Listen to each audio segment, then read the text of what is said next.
kembali lagi di podcast Omong JKN. Di episode 1 kemarin, Sobat sudah bersama-sama mendengarkan materi terkait permohonan informasi publik yang dibawakan oleh Bapak Bayu. Materi di episode 2 kali ini tidak kalah menarik loh dari materi di episode pertama. Sore hari ini kita akan membahas terkait telemedicine. Namun sebelumnya saya perkenalkan diri dulu, saya Feby yang akan membantu podcast pada sore hari ini. Dan kita juga kedatangan narasumber yang luar biasa. Kepada narasumber kita, Kak Ana. Kak dipersilakan untuk memperkenalkan diri. Halo semuanya, Sobat JKN. Perkenalkan, nama saya Ana Maria. Saya staf mutu layanan fasilitas kesehatan di kantor cabang ND. Nah, untuk mengawali podcast kita hari ini, ada baiknya Sobat JKN di rumah tahu dulu nih, cikal bakal terbentuknya telemedicine ini. Kira-kira gimana sih, Kak Ana? Oke, jadi sesuai dengan Undang-Undang Nomor 40 Tahun 2024, BPJS Kesehatan itu diberikan amanat oleh negara untuk menjalankan program jaminan sosial berdasarkan prinsip asuransi sosial. Nah, kalau ngomongin soal asuransi sosial nih, kita nggak boleh lupain yang namanya UHC. Mungkin ada yang masih belum pernah mendengar apa itu UHC. Jadi, UHC itu singkatan dari Universal Health Coverage. Nah, UHC itu sendiri singkatnya memastikan bahwa masyarakat itu dapat mengakses pelayanan kesehatan dan mendapatkan pelayanan kesehatan yang berkualitas serta perlindungan finansial dari terjadinya kemiskinan saat mengakses pelayanan kesehatan. Nah, untuk telemedicine ini sendiri tujuannya yaitu untuk mendekatkan dan mempermudah akses khususnya untuk peserta JKN dalam mendapatkan pelayanan kesehatan. Seperti itu, Kak Feby. Nah, kita sudah tahu nih tujuan telemedicine tadi seperti apa ya, Kakak. Namun, telemedicine itu sendiri tuh apa sih sebenarnya, Kakak? Dan apa sih bedanya sama layanan konsultasi yang biasa kita lakukan di Vaskes? Oke, jadi untuk telemedicine BPJS Kesehatan sendiri, kalau kita artikan ya, merupakan layanan kesehatan jarak jauh dengan memanfaatkan kemajuan teknologi informasi. Mungkin teman-teman dan Kak Feby sudah pernah tahu yang namanya Halodoc, tahu nggak Kak? Tahu dong, halo dok, Kakak. Iya. Nah, jadi konsepnya telemedicine di BPJS Kesehatan itu sendiri mirip dengan Halodoc ya. Jadi BPJS Kesehatan ini menghadirkan layanan yang memungkinkan interaksi secara tidak langsung antara peserta dari JKN dengan tenaga kesehatan yang ada di fasilitas kesehatan. Jadi kalau misalkan ditanya bedanya apa sih dengan konsultasi medis yang biasa di fasilitas kesehatan? Bedanya kalau misalkan kita berobat nih sakit, kita kan harus datang secara langsung ke fasilitas kesehatan. Jadi kita bertemu secara langsung dengan dokternya, kita hadir fisik di fasilitas kesehatan tersebut. Tapi dengan adanya telemedicine ini memungkinkan bahwa peserta JKN ini dapat melakukan konsultasi kesehatan menggunakan handphone saja. Seperti itu. Jadi bisa melakukan konsultasi kesehatan via chat dan juga dengan video call kepada tenaga kesehatan yang ada di fasilitas kesehatan. Jadi cukup menggunakan aplikasi saja. Jadi telemedicine ini dapat mengatasi kendala jarak. Jadi peserta yang kesulitan untuk mengakses pelayanan kesehatan karena terkendala jarak yang jauh, misalkan dapat menjadi solusi nih untuk telemedicine ini, seperti itu. Wah, berarti hanya bermodalkan handphone dan juga kuota, peserta bisa mendapatkan pelayanan yang sama seperti ketika kita pergi ke rumah sakit atau puskesmas ya, Kakak? Betul, Kak Feby. Jadi untuk telemedicine ini kebetulan nanti kita jelaskan lebih lanjut ya. Untuk Oke. telemedicine ini saat ini yang dikembangkan yaitu di fasilitas kesehatan tingkat pertama, begitu. Oh, di FKTP ya, Kakak. Oke. Ya. Nah, kira-kira urgensi apa sih dari BPJS Kesehatan sehingga berpikir untuk mengembangkan pelayanan telemedicine ini, Kakak? Oke, Kak Feby. Jadi sebetulnya untuk telemedicine ini sudah pernah dilakukan uji coba pada tahun 2022. Namun pada saat itu untuk penggunaannya itu belum optimal. Nah, sekarang di tahun 2025 untuk telemedicine ini kembali dikembangkan oleh BPJS Kesehatan. Untuk uji coba awalnya itu dilakukan di beberapa wilayah. Nah, untuk di Kedeputian Wilayah 11 itu sebetulnya di wilayah Bali awalnya. Tapi berhubung Bapak Gubernur Nusa Tenggara Timur, Bapak Melki Lakalena sendiri menaruh perhatian yang cukup besar terhadap pemberian pelayanan kesehatan di wilayah Nusa Tenggara Timur. Akhirnya, untuk wilayah Nusa Tenggara Timur sendiri menjadi lokus uji coba juga yang ditambahkan untuk pelayanan telemedicine. Seperti itu.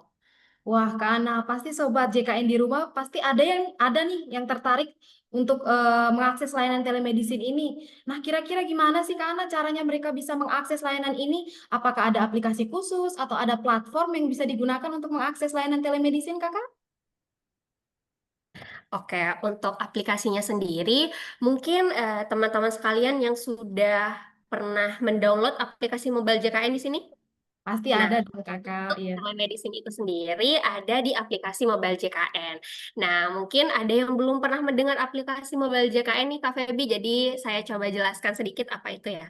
Nah, untuk aplikasi mobile JKN sendiri merupakan aplikasi yang dikembangkan oleh BPJS Kesehatan. Di dalamnya terdapat banyak fitur. Nah, kalau misalkan Bapak Ibu sudah pernah mendownload, mungkin sudah tahu nih beberapa fiturnya seperti untuk pendaftaran antrean online, kemudian ada screening riwayat kesehatan, ada info peserta di mana kita bisa mengecek status kepesertaan kita, kemudian bisa mengecek iuran kita untuk peserta mandiri seperti itu. Nah, di telemedicine ini untuk aplikasi yang digunakan juga sama, yaitu aplikasi mobile JKN. Jadi, untuk peserta JKN sendiri bisa mengakses layanan telemedicine menggunakan aplikasi mobile JKN. Bagi Bapak Ibu yang sudah mendownload, silakan nanti bisa dibuka aplikasi mobile JKN-nya. Kemudian di halaman utama nanti akan ada menu. Nama menunya adalah Telehealth. Jadi nanti kalau misalkan diklik, akan muncul nih nama-nama dokter yang dapat melayani telemedicine di FKTP Bapak Ibu terdaftar. Nah, selain mobile JKN untuk peserta, ada juga yang namanya mobile JKN Vaskes. Tapi untuk mobile JKN Vaskes ini khusus digunakan oleh tenaga kesehatan. Jadi untuk para peserta JKN cukup menggunakan aplikasi mobile JKN dan menggunakan fitur telehealth namanya ya di dalamnya. Seperti itu, Kak. Wah, ternyata mudah ya Kakak untuk mengakses layanan telemedicine ini karena pasti banyak sobat JKN yang sudah mendownload aplikasi mobile JKN. Jadi boleh dicoba ya teman-teman. Nah, Kakak, apakah bisa dijelaskan lebih lanjut terkait model telemedicine yang dikembangkan di tahun ini, Kakak? Oke, seperti yang saya jelaskan tadi, untuk telemedicine ini kan sebelumnya sudah pernah ya dikembangkan di tahun 2022. Bedanya apa sih dengan di tahun 2025 ini ya? Jadi untuk telemedicine yang di tahun 2025 ini kita memiliki 3 model. Untuk model yang pertama yaitu telekonsultasi peserta langsung dengan dokter di fasilitas kesehatan tingkat pertama melalui aplikasi mobile JKN. Nah, ini mungkin yang bisa digunakan oleh teman-teman dan Bapak Ibu sekalian ya kalau misalkan ingin melakukan telekonsultasi nih dengan dokter di fasilitas kesehatan tempat Bapak Ibu terdaftar, itu bisa menggunakan fitur telehealth di aplikasi mobile JKN. Nah, untuk yang kedua itu model yang kedua adalah telekonsultasi dan teleekspertise dari dokter di fasilitas kesehatan tingkat pertama ke dokter spesialis di fasilitas kesehatan rujukan tingkat lanjut. Nah, untuk fiturnya sendiri seperti tele EKG dan tele USG. Kemudian untuk yang model 3, ini ada telekonsultasi dari bidan atau tenaga kesehatan di puskesmas jejaring kepada dokter di fasilitas kesehatan tingkat pertama atau di puskesmas induk. Jadi seperti yang kita tahu, di beberapa puskesmas itu kan untuk wilayah kerjanya ada puskesmas pembantu atau mungkin bidan jejaring. Nah, saat para tenaga kesehatan di puskesmas pembantu atau bidan jejaring ini melakukan pelayanan kesehatan, kemudian membutuhkan konsultasi kepada dokter di puskesmas induk. Nah, ini bisa menggunakan telekonsultasi yang model 3. Mungkin Bapak Ibu sekalian bingung atau teman-teman ini bingung ya, bedanya model 1, model 2, model 3 nih apa sih gitu ya. Nah, jadi gampangnya untuk model 2 dan model 3 ini digunakan oleh tenaga kesehatan. Jadi Bapak Ibu sekalian tidak perlu bingung. Yang bisa diakses oleh Bapak Ibu dan teman-teman sekalian itu yang model 1.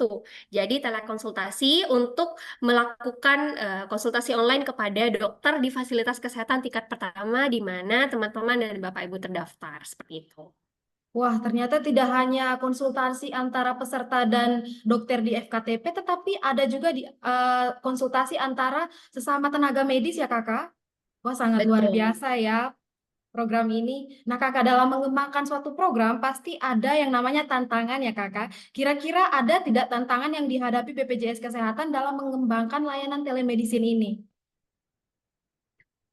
Oke, karena untuk wilayah kantor cabang ND sendiri kan ada di wilayah Nusa Tenggara Timur ya. Jadi yang bisa saya sampaikan mungkin terkait kendala yang ada di wilayah ND sendiri ya.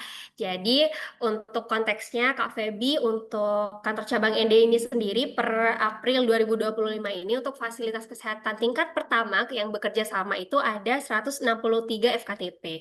Nah, dari total 163 FKTP itu ada sebanyak 97 fasilitas kesehatan tingkat pertama dengan jaringan komunikasi data.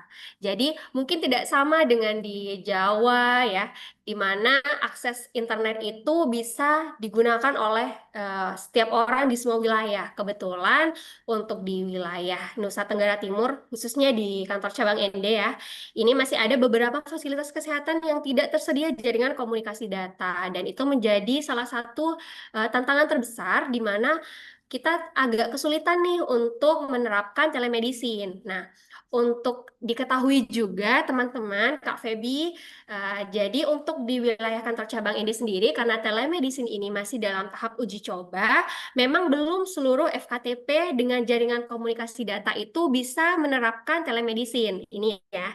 Jadi untuk saat ini, karena masih dalam tahap uji coba, hanya sebanyak 29 FKTP yang bisa menerapkan dan melayani layanan telemedicine seperti itu. Kemudian selain ketersediaan jaringan komunikasi data itu juga ada SDM kesehatan yang terbatas. Jadi untuk telemedicine ini kan konsultasi kepada dokter ya di FKTP. Nah, sedangkan untuk kondisi saat ini fasilitas kesehatan tingkat pertama khususnya puskesmas itu masih ada beberapa puskesmas yang tidak tersedia dokter seperti itu Kak Feby. Jadi yang kita pilih untuk menjadi lokus tentu saja hanya fasilitas kesehatan tingkat pertama yang tersedia dokter seperti itu agar bisa melayani layanan telemedicine. Kemudian tantangan yang terberat selanjutnya adalah literasi digital dari peserta dan juga tenaga kesehatan. Karena tentu ya tidak bisa kita pungkiri saat ini walaupun sudah kita terapkan transformasi digital dan lain-lain, tentu masih ada hambatan di mana SDM-nya mungkin tidak semua peserta paham seperti itu ya, bagaimana cara menggunakan aplikasi mobile JKN seperti itu, atau mungkin bahkan tidak semua orang memiliki handphone yang memadai seperti itu. Mungkin itu ya tantangan dan kesulitan yang masih kita hadapi di wilayah kantor cabang ini khususnya. Wow, lumayan ya Kak, tantangannya sangat cukup berat. Nah Kak, kira-kira nih Kak, kalau misalnya Sobat JKN mau mengakses layanan telemedicine ini, ada tidak biaya tambahannya? Oke, ini mungkin yang menjadi pertanyaan dari banyak orang juga ya. Kalau Betul. misalkan kita konsultasi online nanti bayar nggak gitu ya. Jadi untuk telemedicine ini kita tidak ada biaya tambahan ya teman-teman dan Kak Feby. Nah untuk diketahui juga untuk layanan telemedicine ini kan kita terapkan di fasilitas kesehatan tingkat pertama ya. Nah untuk FKTP itu sendiri terdapat dua skema pembayaran yaitu pembayaran kapitasi dan non kapitasi. Jadi untuk layanan telemedicine ini sudah include di dalamnya. Jadi kalau misalkan teman-teman, Kak Feby atau Bapak Ibu sekalian nih mengakses layanan telemedicine melalui aplikasi mobile JKN kemudian ada iur biaya dari fasilitas kesehatan, jangan lupa dilaporkan kepada kami karena untuk layanan BPJS Kesehatan itu tidak ada iur biaya seperti itu. Jadi jangan khawatir. Wah, ternyata memang layanan program JKN ini tidak ada yang dipungut biaya sama sekali ya Kakak, termasuk layanan terbaru, layanan telemedicine ini. Jadi Sobat JKN tidak perlu khawatir nih untuk mengakses layanan telemedicine karena tidak akan dipungut biaya sama sekali. Nah Kakak, tadi dijelaskan bahwa telemedicine ini masih uji coba ya Kak. Nah kira-kira ada tidak rencana keberlanjutan atau kira-kira telemedicine ini akan jadi permanen tidak di kemudian hari? Oke, jadi bagaimana kira-kira untuk program telemedicine ini ya ke depannya? Nah, seperti yang saya jelaskan tadi ya, untuk program telemedicine ini kan saat ini masih dalam tahap uji coba. Tentu BPJS Kesehatan terus melakukan monitoring dan evaluasi terhadap dampak dari program telemedicine ini. Besar harapannya ya, untuk kedepannya program telemedicine ini dapat diakses oleh seluruh fasilitas kesehatan yang bekerja sama dengan BPJS Kesehatan dan tentunya seluruh peserta JKN agar dapat mempermudah akses untuk peserta JKN dalam mengakses pelayanan kesehatan. Seperti itu. Wah, menarik sekali ya sharing kita pada episode kali ini. Semoga uji coba layanan telemedicine ini bisa berjalan dengan baik sehingga Sobat JKN yang domisilinya jauh dari fasilitas kesehatan bisa dengan mudah mengakses layanan kesehatan. Nah, Kakak, terima kasih juga untuk Kak Ana yang sudah menemani saya dan juga Sobat JKN di rumah. Tidak terasa kita sudah di penghujung podcast. Sobat JKN jangan lupa like, komen, dan subscribe. Dan sampai jumpa di episode selanjutnya. Dadah Kak Ana, dadah Sobat JKN. Dadah, Kak See you. Feli.